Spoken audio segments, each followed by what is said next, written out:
BJP के राष्ट्रीय महासचिव कैलाश विजयवर्गीय बैठे अपनी पुश्तैनी दुकान पर। विजयवर्गीय की माता द्वारा शुरू की गई थी किराना दुकान। मीडिया से चर्चा में कांग्रेस पर जमकर साधा निशाना, वहीं प्रधानमंत्री नरेंद्र मोदी की जमकर तारीफ की। भारतीय जनता पार्टी के राष्ट्रीय महासचिव कैलाश विजयवर्गीय द्वारा अपनी पुश्तैनी दुकान पर धनतेरस पर बैठकर ग्राहकों को सम्मान दिया।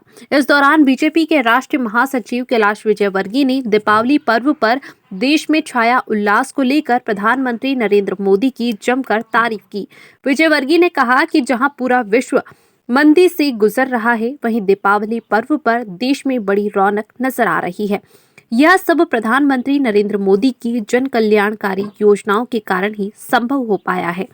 वर्ल्ड कप में भारत पाकिस्तान क्रिकेट मैच को लेकर कहा कि खेल को खेल की भावना से देखना चाहिए, खेल को किसी देश की सीमा पर नहीं बांधना चाहिए। अगर कोई देश कथनी और करनी में अंतर रखे तो सरकार निर्णय ले सकती है। दीपावली के इस पावन पर्व पर आप सभी को बधाई, आपके दर्शकों को बहुत बधाई। सारे विश्व में मंदी का दौर है, पर इस बार जिस उत्साह के साथ दिवाली मन रही है, निश्चित रूप से इसके ऊपर प्रभाव है नरेंद्र मोदी जी की सरकार के नेतृत्व का। तो मैं कह सकता हूं कि दुनिया के अंदर बहुत मंदी है, पर जिस प्रकार उत्साह के साथ दीपावली मन रही है, मैं मोदी जी को भी धन्यवाद देना चाहता हूं। इस देश की जनता को भी दीपोत्सव के अवसर पर बहुत बहुत बधाई। आने वाला वर्ष सबके लिए बहुत मंगलमय। पीएफआई को लेकर विजयवर्गीय ने कहा कि पीएफआई जैसे संगठन देश की आंतरिक सुरक्षा के लिए एक बड़ा खतरा है। जिस तरीके से पीएफआई का एजेंडा 2047 तक भारत को इस्लामिक राष्ट्र बनाने का था, वही हमारे देश के प्रधानमंत्री नरेंद्र मोदी आजादी के 75 वर्षगांठ को अमृत उत्सव के रूप में मना रहे हैं। हम देश को आने वाले 25 वर्षों में भारत को विश्व गुरु बनाने की ओर ले जा रहे हैं, लेकिन पीएफआई अपने एजेंडे में देश को इस्लामिक राष्ट्र बनाना चाहता है। यह एक समाज के लिए और सरकार के लिए गलत स्थिति है। मैं धन्यवाद देता हूं प्रधानमंत्री नरेंद्र मोदी को व गृह मंत्री अमित शाह को, जिन्होंने पीएफआई जैसे संगठन पर बैन लगाकर उनके छुपे कार्यकर्ताओं को सलाखों तक पहुंचाने का काम किया है। पीएफआई जैसे संगठन इस देश के अंदर देश की आंतरिक सुरक्षा के लिए बहुत खतरा है, और जिस तरीके से पीएफआई का पूरा एजेंडा देखा है, जिन्होंने हमारे देश के प्रधानमंत्री ने आज़ादी का अमृत महोत्सव बनाया, और अभी जो समय चल रहा है वो अमृत काल का है कि हम आने वाले इन 25 वर्षों में देश को इतना आगे ले जाएं कि हमारा जो सपना है कि हम भारत को विश्व गुरु बनाएं, ऐसा देश बनाए। पर पीएफआई ने अपने एजेंडे में लिख रखा है कि 2047 तक इस देश को इस्लामिक स्टेट बनाना।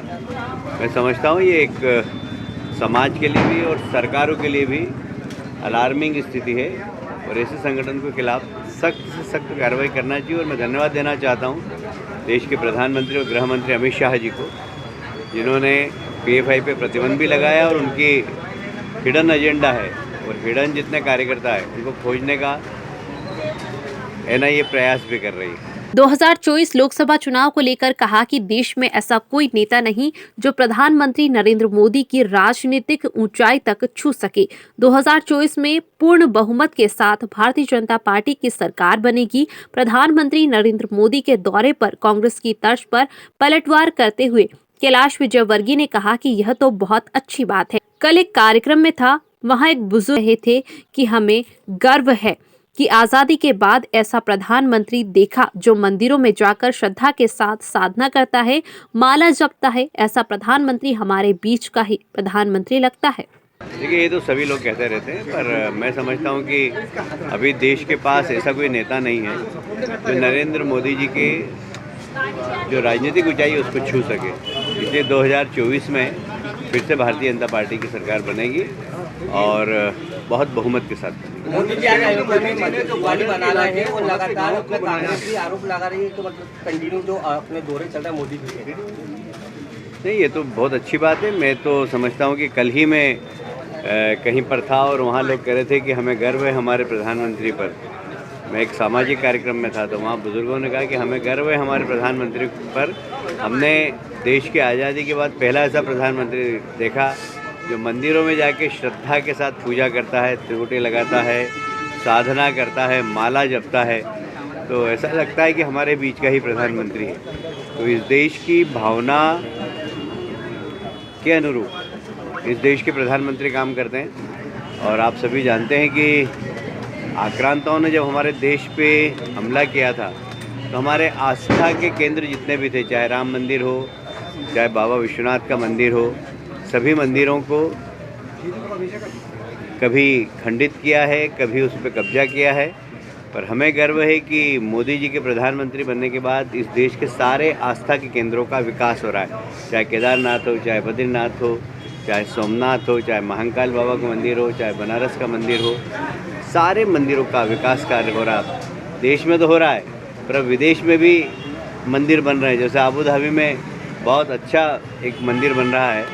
तो ये बहुत हमारे आस्था के केंद्र हैं जो हमारी चेतना को जागृत करते हैं। कांग्रेस के स्टार प्रचारकों की सूची पर पूछे गए सवाल पर विजयवर्गीय ने कहा कि कांग्रेस के प्रोटोकॉल में गांधी परिवार सबसे पहले ही आएगा। गांधी परिवार के होते हुए रिमोट पहले कांग्रेस के प्रधानमंत्री पर था, अब कांग्रेस के राष्ट्रीय अध्यक्ष पर रहेगा। वहीं राहुल गांधी के भारत जोड़ो यात्रा में मंदिर पर जाने पर तंज कसते हुए कहा कि यह तो लोगों ने देखा कि क्या मंदिर में भी जाते हैं और मस्जिद में भी जाते हैं। मस्जिद में घुसते ही सबसे पहले तिलक धोते हैं, यह उनकी नौटंकी है। तीसरी बार चाइना के राष्ट्रपति बनने पर शी जिनपिंग पर पूछे गए सवाल पर कहा कि चीन की नीति जो है वह विस्तारीकरण की नीति है, वह दूसरों की जमीन पर कब्जा करते हैं।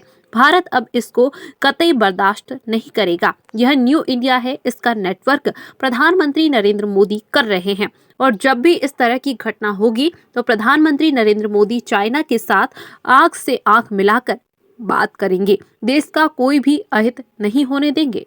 मैंने पहले ही कहा कि वहाँ पर कांग्रेस में प्रोटोकॉल में गांधी परिवार हमेशा पहले ही आएगा, पहली बात। दूसरी बात, गांधी परिवार के होते हुए हमने रिमोट प्रधानमंत्री को तो देखा, अब हम रिमोट कांग्रेस के अध्यक्ष को भी देखें। सर, ग्वालियर सिंगरौली में पटाखों पर प्रतिबंध लगा दिया गया, शहरी सीमा में पटाखे नहीं जलाए जाएंगे, कलेक्टर। मैं समझता हूँ कि अब ये तो स्थानीय जनप्रतिनिधि और स्थानीय प्रशासन का निर्णय है। मैं तो उस पर कोई प्रतिक्रिया व्यक्त नहीं कर सकता। बाकी त्योहारों के अवसर पर जनता की भावना का सम्मान करता हूं।